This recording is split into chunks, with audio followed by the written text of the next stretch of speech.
va moyaklaringiz gipoplaziyalashgan, ya'ni kichikaygan. Bu keyinchalik farzandsizlikka ham sabab bo'lishi mumkin. Qarang, sizda hozir varikoseliyada tomirlaringiz xuddi mana shunaqa bo'lib ketgan. Bu joyda qon aylanishi buzilgan, klapanlar tomirlarida ishlamayapti. Qon obratni qaytib moyak atrofida dimlanib turibdi. Sizda o'sha uchun og'riq bo'lib turibdi hozir, tushunarlimi? Bunda nima qilish kerak bo'ladi? Sizda hozir 3-daraja varikoseliya, moyaklaringiz 10 sm ko'p, o'ng tomoniga nisbatan ancha kichikaygan. Demak, sizda marmar operatsiyasini o'tkazish kerak. Varikoselektomiya mikroskop yordamida bajariladi bu narsa. Bu operatsiya og'riqsiz, xavotirga o'rin yo'q, tushunarlimi? Mikroskop yordamida bajariladi.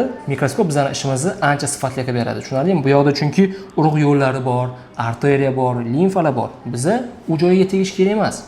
Faqatgina mana shu kengaygan vena qon tomirlarini bog'lash kerak bo'ladi, tushunarlimi? O'sha uchun umuman qo'rqinchli narsa emas. Sizdagi og'riq sababi mana shu. Va moyaklaringiz gipoplaziyalashgan, ya'ni kichikaygan. Bu keyinchalik farzandsizlikka ham sabab bo'lishi mumkin. Moyaklaringiz kichikayib ketib, atrofiyaga ham sabab bo'lib qolishi mumkin va ayrim hollarda jinsiy zaiflik paydo bo'lishi mumkin. Tushunarlimi? Demak, siz hozir sperma analiz topshirasiz. Bitta sperma urug' sifatiga qanchalik darajada ta'sir qilganligini bilishimiz uchun, tushunarlimi? Undan keyin sekin operatsiya uchun kerakli bo'lgan analizlarni topshirib, operatsiyaga tayyorgarlikni boshlaymiz.